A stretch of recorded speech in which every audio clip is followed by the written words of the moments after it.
I've had Travis Hunter slightly ahead of Abdul Carter throughout the process as my number one pick, but it's really it's like a 52-48 type of advantage, right? This is 1 and 1A, however you want to categorize it. The best way to prevent yourself from drafting poorly is by drafting for value and not for need. When you draft for need, it typically leads to more errors than drafting for value and trusting your board. Breathe easy, friends. Pro day season is over. The hay is almost in the proverbial barn. And with that, we welcome you to the best podcast available. We thank you for being here, for liking, for subscribing, for sharing. We're here to share as well.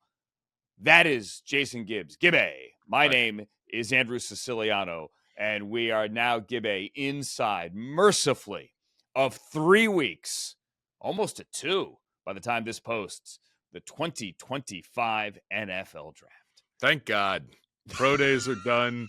We've got 30-day visits or 30 visits going on. They've adjusted my lunch schedule for the week, which puts me in a not-so-great mood.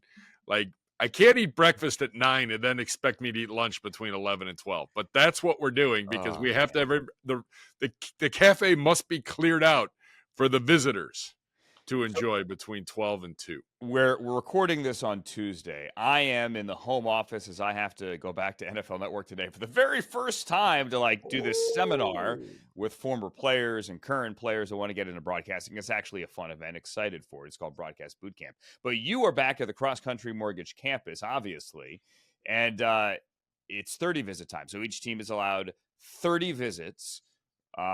Officially flying in prospects. That doesn't include the local visits. The Browns could potentially, for example, bring in a certain Bowling Green tight end or any Ohio State player. Those are local visits.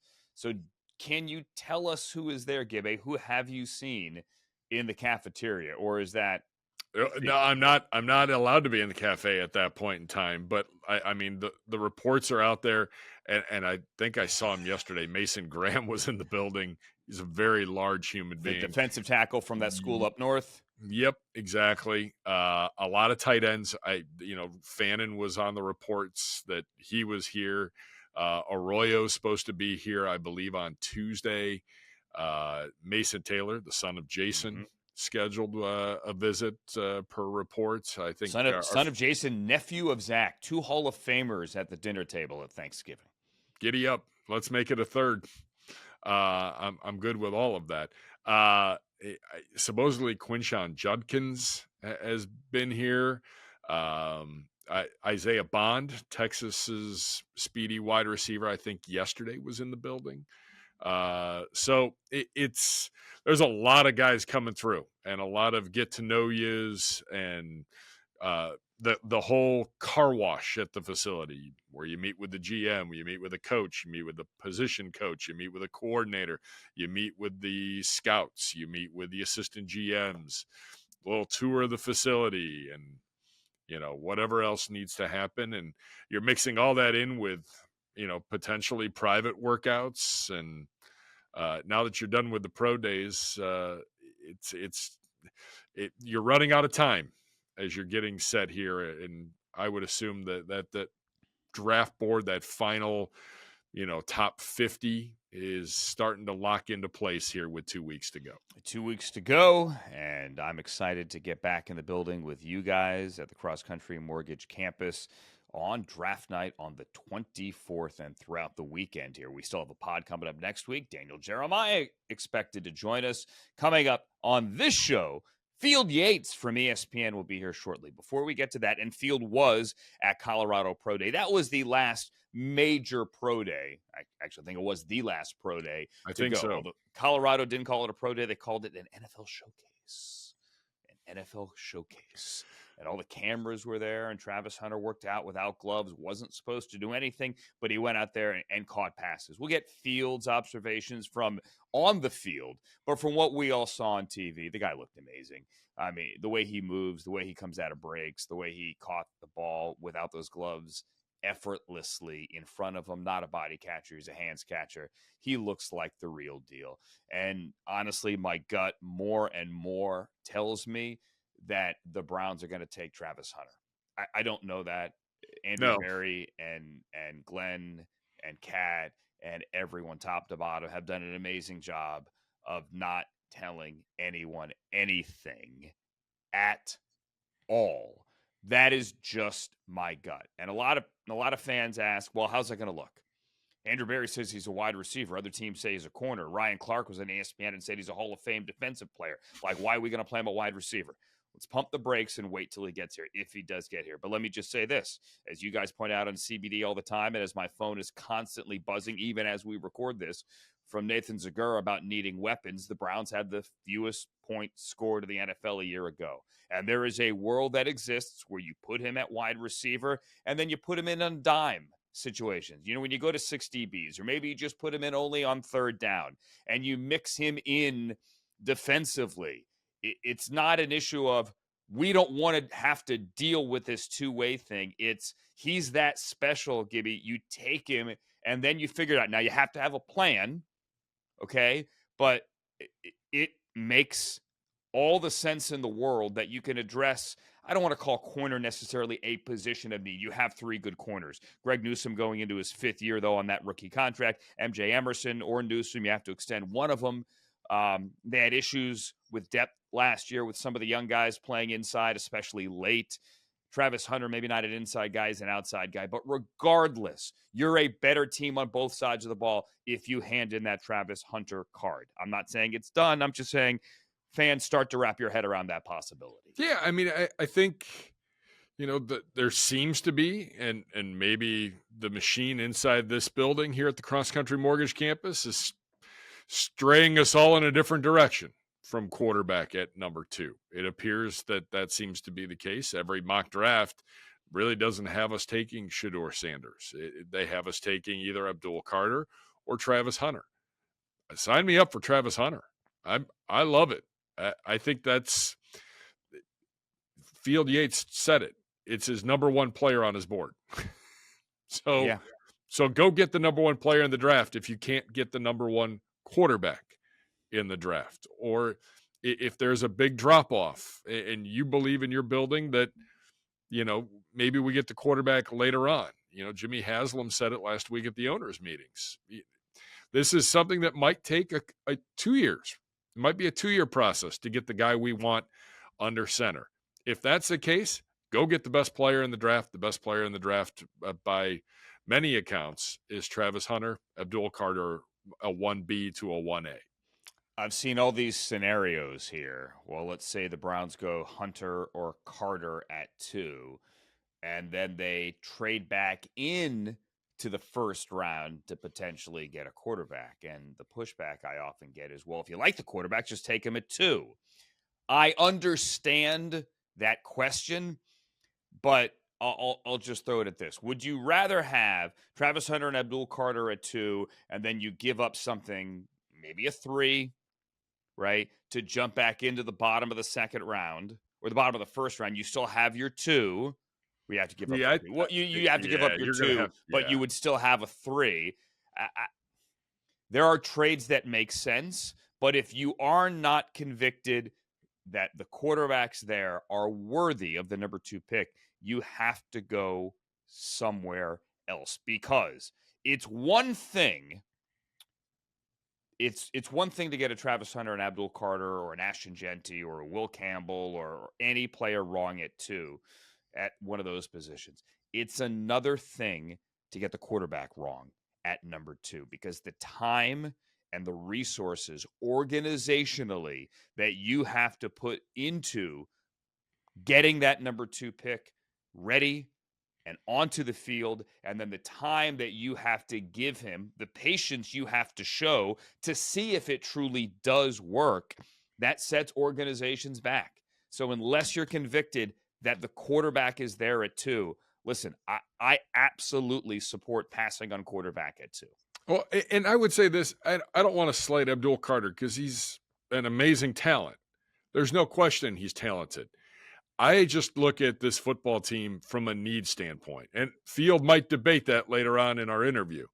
But I look at it and go, I've got a lot of defensive ends. I've got some really good young up-and-coming edge rushers that I think deserve a chance to move up and play for that role opposite Myles Garrett. Alex Wright was playing really well when he got hurt. Exactly. Isaiah McGuire, look at his PFF grade. Now, we haven't seen it in sack production, but in stopping the run, played really, really well last year. Exactly. And I look at it as I might need some more depth at corner at some point.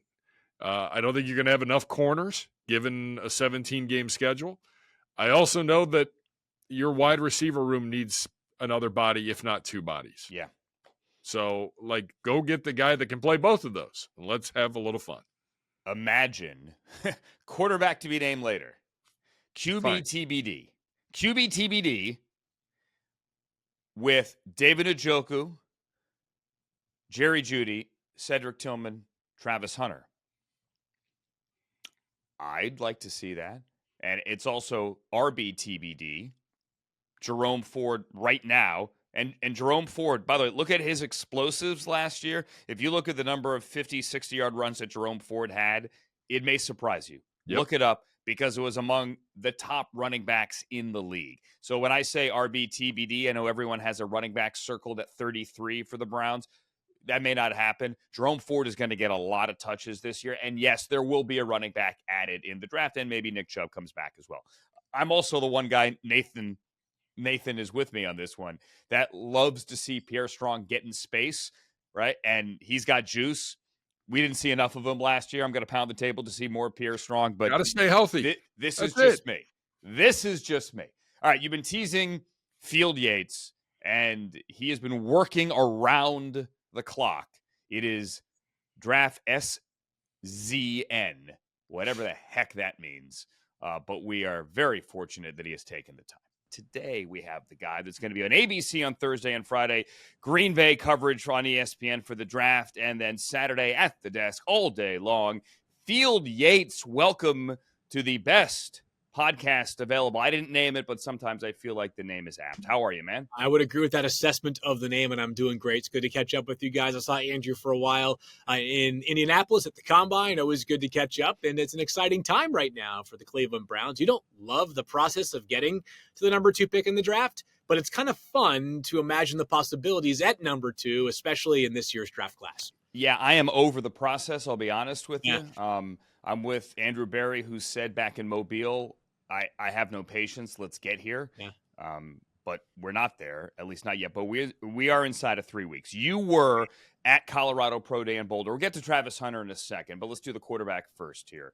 What did you see from Shedeur Sanders? And I guess maybe bigger picture here, Field. Did you see a guy that, I hate to use the word worthy because I'm not questioning the young man's personal value or worth. I like the kid. But did you see a guy worthy of the number 2 overall pick? I went into the pro day hoping that my perspective on Shedeur Sanders would be pretty similar to what it was going into the pro day. I didn't want to go there and say, wow, I really underestimated the thrower, because I really feel like I put a lot of time into the evaluation of the film for the past 2 seasons, because I thought there was a chance he was going to come out during last year's draft as well. I also didn't want to go in there and say, man, that arm really isn't what I expected it to be. And maybe I've overestimated where he's going to go in the draft. And I kind of felt the same coming out as I did going into it. You wanted to see the accuracy. It was all there on display. We can quibble over the value of pro day statistics, but I'm just here to tell you the ball did not hit the ground often during this throwing session. On top of that, was I expecting to see a howitzer arm? Was I expecting to see Josh Allen out there in terms of arm strength? No. Did I? No. So Shedeur Sanders' path to success in the NFL as a pocket passer is going to be playing on time and playing in an offense that sort of affords receivers or requires receivers to be where they're supposed to be at the time they are supposed to be there. I can see that path working for Shedeur Sanders. He has been my quarterback 2 throughout the process. I've got him as the 16th player overall on my big board. So, personally, I'd be more comfortable with that player maybe around the middle of the first round, but we've all also been around long enough to know that there is a quarterback tax that kind of throws your overall grades out the board. If you love the player enough to take him at 16 and you're picking at 2, then you probably should consider taking him at number 2 overall, because he likely won't be there at pick 33. Gibby. I think here's my question, Field. When you take a look at all these quarterbacks, is there a bigger gap between 1 and 2, or is there a bigger gap between 2 and 3? Yeah. I think 1 and 2 is the biggest gap, because I would say this: it only takes one team to determine the order of quarterbacks 2, 3, and 4. But while I think Shedeur Sanders is going to be the second quarterback taken, I'm not totally convinced that is the case. I wouldn't be stunned if Jackson Dart ends up being the second quarterback taken somewhere in the first round. I don't know that, but again, we'll see in just over 2 weeks from right now. Cam Ward has become solidified as QB1 for the Titans. And I would say this: I can't pull everybody, but I've asked almost every evaluator that I have spent time talking about the draft with over the past 7 or 8 months, what's your view of the top of the quarterback class? And it's been hard to find many dissenters from Cam Ward as quarterback 1. Does that mean the others aren't capable of becoming really good players? No. I mean, last year at this time, many of the prominent voices believed Caleb Williams was quarterback 1, but also viewed Jaden Daniels as Drake May and as the kind of guys that you could win a lot of games with. And 1 year in, if we were to redo it all again, Jaden Daniels probably goes number 1 overall. Now, it's kind of silly to bother redoing drafts just 1 year after them. A lot of these guys deserve plenty more grace than is afforded through just one season. But I do feel as though it's 1 gap, 2, 3, 4, maybe even 2, 3, kind of in a let's have a thoughtful conversation about why each player could be the best of this group. Talking to Field Yates here, it's fascinating because I was talking to one NFL assistant coach over the weekend on the defensive side of the ball, scouting defensive players, but happened to turn on some Cam Ward tape looking at defensive guys. And he said, hey, the guy's good, but like I don't see Jaden Daniels. Sure. I question. Look, he has athletic ability. Certainly, he doesn't have the same escape ability, the same utility in the run game that Jaden Daniels had last year. But that is the bar now, because you had the second overall pick, and the year before that with the second overall pick down in Houston and CJ Stroud, where those guys come in and they are franchise changers. And I keep telling people, and I know, Field, you know this, that just because you take a quarterback at 2 doesn't mean he's a guy who should be the second overall pick if you're merely drafting for need here. After the pro day, because your last mock was before the pro day, your mock had Shedeur at 3, Jackson Dart at 21, but you just hinted there you think Dart may go before Shedeur. Do you see a Shedeur fall coming? I think it's like, I would say, I still think it's like 80% likely Shedeur is quarterback 2, but I've given myself like some wiggle room to think that Jackson Dart could be quarterback 2. A fall, sort of. I think if you told me to make a pick right now, top of my head, if I were to redo a mock draft off the top of my head, I think I'd have Shedeur going 21 to Pittsburgh, which is a big fall for number 3.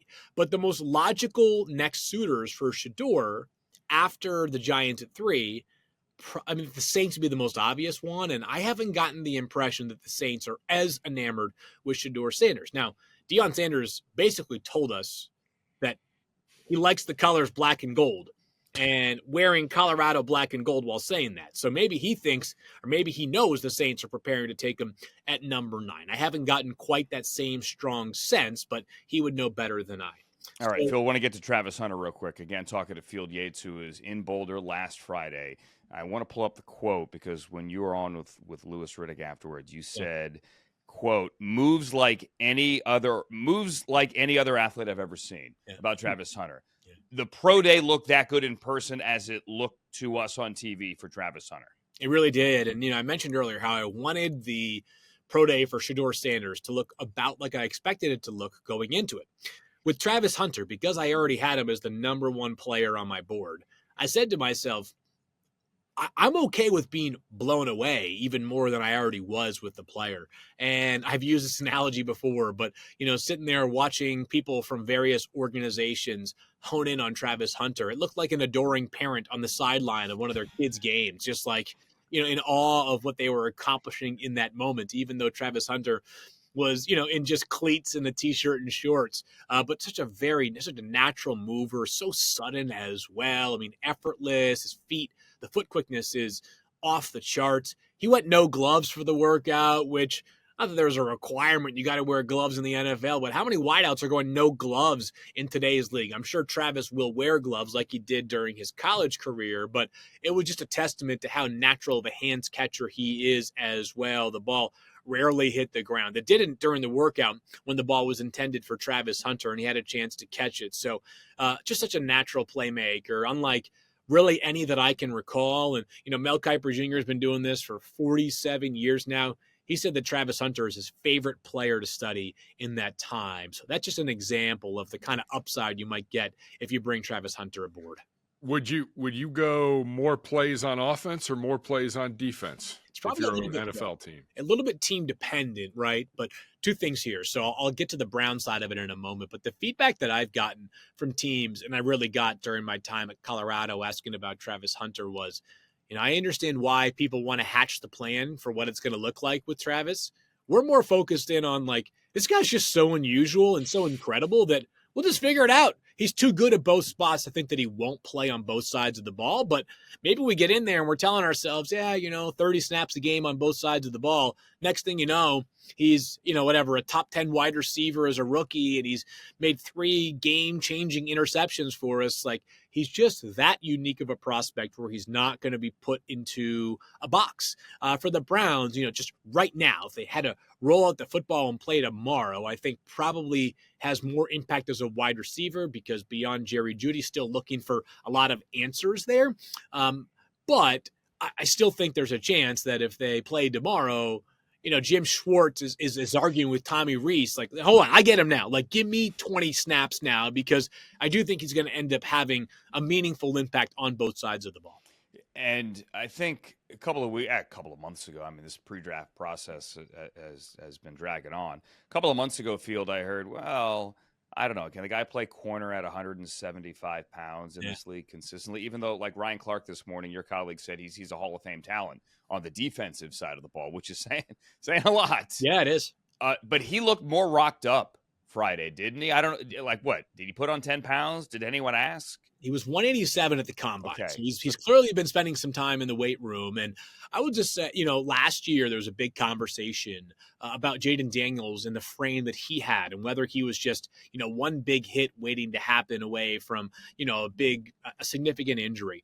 Well, Jaden got rocked last year in that Carolina game, left early in a game that they were up so big that they just said, let's just think about next week. And then remember, he was not going to play against the Bears in the 1-versus-2 game, and then played, and of course threw a Hail Mary at the end of the game to win that game. Thinking back to last year, the people at LSU really confident in the body type of Jaden Daniels. He has this almost elasticity to him that he can handle and absorb much more contact than a typical 206-pound quarterback could. I think Travis kind of fits into that mold as well. These slender-looking wide receivers who, yes, they're not built like Hines Ward out there, but they are so tough and understand how to avoid contact so well that they probably miss out on some of those big hits more than the typical wide receiver does. When you take a look at some of the other draft positions in this one, obviously running back comes to mind, tight end as well. Those are 2 positions of need for this football team. Obviously, we could take a look. It's probably day 2, even not day 3, but some names maybe that stand out for the Cleveland Browns, both at the tight end position, at the running back room that could be available. Yeah, running back's got a lot of options here. So day 2, I think Omarion Hampton slides into round 1 from North Carolina. Mel, much more optimistic than I am that he's going to be maybe a top 12 pick. I think it's maybe more late first for Omarion Hampton, but if he's there at 33, that'd be an interesting name for sure. Caleb Johnson from Iowa, probably late 2, early 3. Obviously, it'd have to be early 3 for the Browns if they stand pat at that pick. Ran a 4.57 40 at the combine, but man, this guy was a great player at Iowa during his last season, a factor in the passing game as well. On day 3, there's kind of all kinds of names that it's really what do you want in your back? If Nick Chubb remains off the roster and you're saying to yourself, we need some power from our back. We need a guy who, we can hand the football off in some nasty lake effect weather in late December and just let him, chew up 20 carries. Ollie Gordon from Oklahoma State 2 years ago was unbelievable. This year really fell off. If you're looking for the opposite of that, a guy who you might only want 7 to 10 touches per game, but those 7 to 10 touches might average 10 yards a pop. Jaden Blue from Texas comes to mind for me. Really, really impactful player for them last year. Has to be better in the ball security department. From tight end, a lot of options there. I do think in round 2, Elijah Arroyo from Miami. Miami tight ends have treated Cleveland relatively well of late with, of course, the Chief David Njoku there. Mason Taylor, the son of Jason Taylor, of course, played his college ball in the great state of Ohio. So perhaps there's some serendipity there. And then going into day 3, Luke Lachey from Iowa, Mitchell Evans from Notre Dame. Like, there are a lot of guys at that spot compared to other classes where maybe the top of the draft represents like 4 or 5 clear starting tight ends. But the second tier of tight ends in this class can be very serviceable tight end twos, which is what the Browns need, right? They have David Njoku to be the focal point of their tight end room. Talking to Field Yates here from ESPN. Field, I think we're like, 13, 14 minutes in and haven't mentioned the name Abdul Carter yet. Again, go back a couple of months ago, forget about the quarterbacks for a second. If you had said best player in the draft, he's going number 1 overall, I don't think anybody would have argued. That's before he single-handedly wrecked the college football playoff with one shoulder. The guy's amazing. Yeah. Why is he not in the conversation more for number 1 overall? If we agree that Cam Ward, very good player. Yeah. But if you put him in last year's class or even potentially in next year's class, just trying to forecast ahead, he wouldn't be the first quarterback. When Abdul Carter jumps off the page, and I know off the field there's been some stuff as well, shouldn't he be in that conversation at number 1 overall? Yeah, I think that's probably the reality for Travis and Abdul, is that if the Titans had a different sort of plan and strategy at quarterback this offseason, if they had made a play for Sam Darnold or something like that, then maybe we're having that debate right now.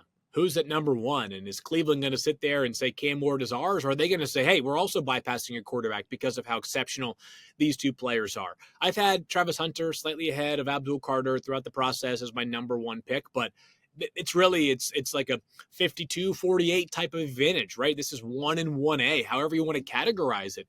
12 sacks last season for Abdul Carter, clearly the best pass rusher in this year's class, elite first step quickness, plays with a tenacity and force and an energy that is unmistakable. It was on display in that playoff game against Notre Dame where he was playing, as you mentioned, Andrew, with just one shoulder, basically. He's got versatility too, right? I mean, it's kind of low-hanging fruit to compare him to Micah Parsons because they both went to Penn State and wore number 11. It's also not, because Micah for 2 years was a stand-up inside linebacker. His final season didn't play at Penn State because of the COVID year, but was going to be a full-time edge rusher there. Same deal for Abdul Carter, is that he went from a stand-up inside linebacker to a full-time edge because they had 2 players drafted in the first 3 rounds last year that were edge rushers. And so wouldn't surprise me if we're talking about Abdul Carter as one of the best pass rushers within 2 or 3 years of his NFL career. And as we know, through the Myles Garrett contract, other than quarterback, or I guess Jamar Chase recently leapfrogged him, but it's a top 3 premium position in the entire league right now. Yeah, real quick here on Carter. If he falls to the Giants, obviously it's not a position of need, right? You have Thibodeau. You traded for Brian Burns last year. It would be an embarrassment of riches. Yeah. I know there's a connection there, Daboll's son and Penn State, and they've obviously gotten together this week as well and let the speculation run rampant here. But there is a chance, Field, isn't there, that he gets to 4? Yeah. That the best player in the draft on many people's boards gets to Mike Vrabel at 4. If I would do it if I'm the Giants, and I would say that the glut of pass rushers we have is a problem for another day. I mean, every team in the NFL, other than maybe Philadelphia, is sitting there saying to themselves, like, man, we have 0 pass rushers or minimal pass rushers that make significant impact plays. And the Giants could have 3. Like, to me, that's who cares about too much depth, because there is no such thing as too much depth. Patriots, same deal. Despite their glaring left tackle need, bam, take Abdul Carter and figure out that left tackle spot a little bit later on in the board. I just think he's too good of a prospect. And, the reason why these teams end up at the top of the draft board is usually because they don't draft well previously. The best way to prevent yourself from drafting poorly is by drafting for value and not for need. When you draft for need, it typically leads to more errors than drafting for value and trusting your board.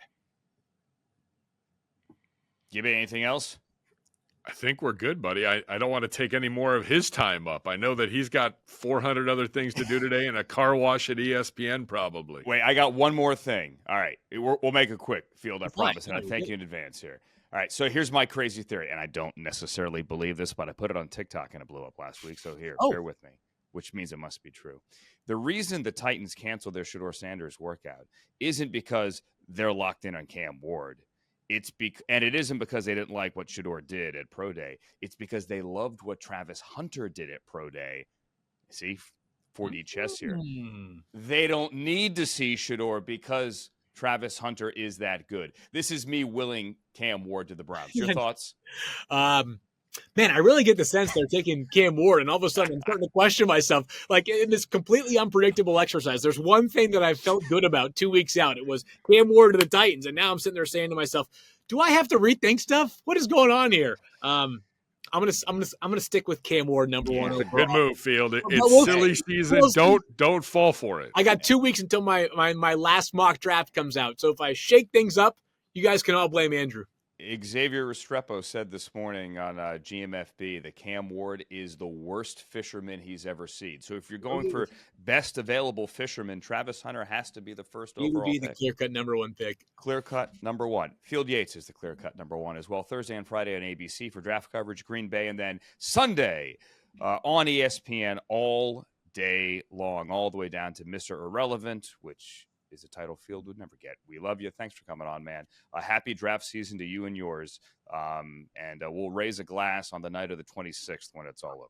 Can't wait for that. We'll talk to you guys again soon. Gibby, the Abdul Carter thing is really interesting to me because as much as I was pounding the table, like get ready for Travis Hunter, I actually wouldn't be upset if it's Abdul Carter. And hear me out. The idea of a Myles Garrett, Abdul Carter pass rush, like unleash the dogs, would wreak havoc in the AFC North. I mean, it would be almost instantaneously the best defensive end duo in the NFL, you could argue. And Jim Schwartz, I mean, just the idea, Gibby, of Jim Schwartz letting both of those guys go eat with Mike Hall, fingers crossed, healthy in the middle, who gets upfield as well. I mean, that would, as an OC, give me sleepless nights getting ready for the Browns. I understand. I think that you can't have enough edge rushers. I think Field said that. I think there's not a team in the NFL that is going, we have enough. And that includes the Giants at pick number 3. Why wouldn't they go get him if he's on the board? I'm looking at it maybe a little differently than Field is. I'm looking at, I need to fill needs with top-notch quality talent. And I have a chance to do so at the wide receiver position and maybe even a little at the corner, or a lot at the corner and a little bit at the wide receiver position. That's my whole deal. If you're not going to go quarterback, me personally, Travis Hunter would be my pick.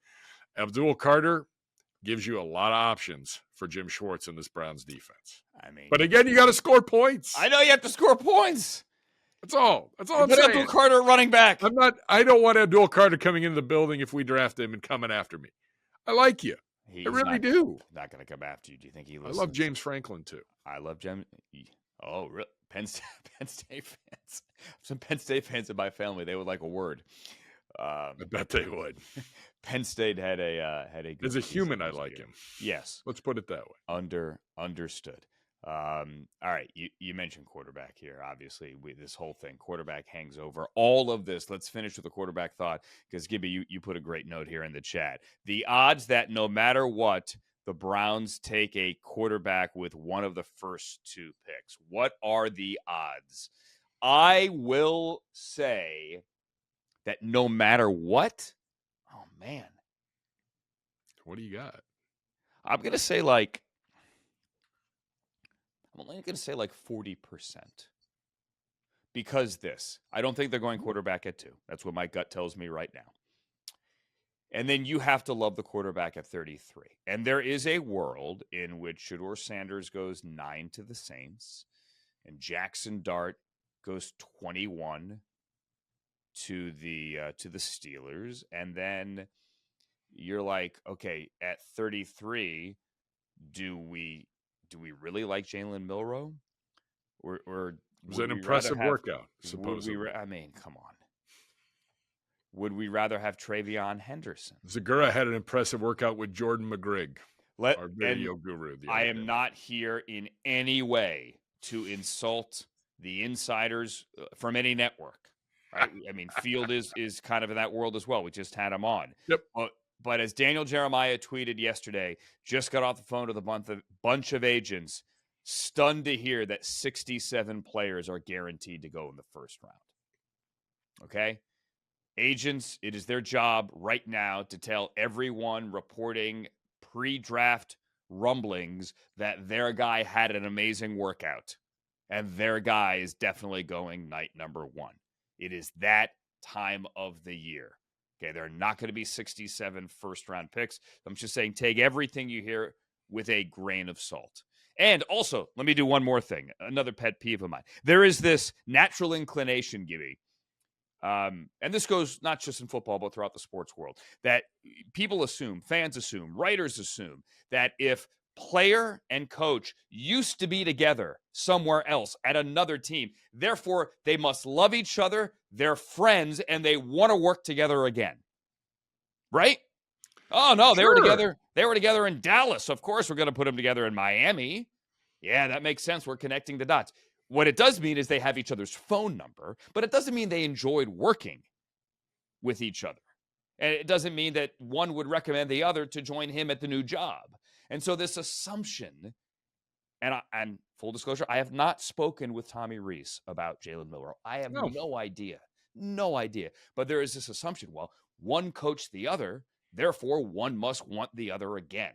I think it's a lazy connecting of dots, generally speaking, when we look at draft boards. So if the Browns don't like a quarterback at 33, if Shador, if Jackson Dart, maybe even if Jalen Milroe are already gone, I'm not in any way promising a quarterback at 33.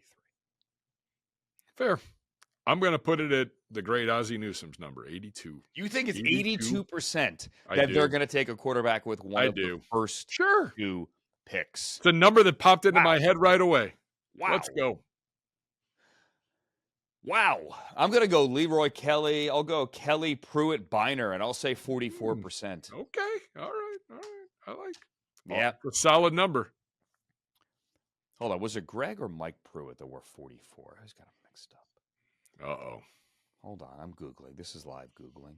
That's all right. But Greg Pruitt were 34. Yeah, that's where I'm at. I just feel like that's going to happen. Where? Mike, hold on. Stay there. Mike Pruitt jersey. This is live Googling. Pruitt were 43. Okay.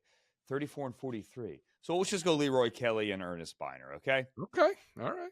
And Jim Brown's number at Syracuse, 44. We'll go 44.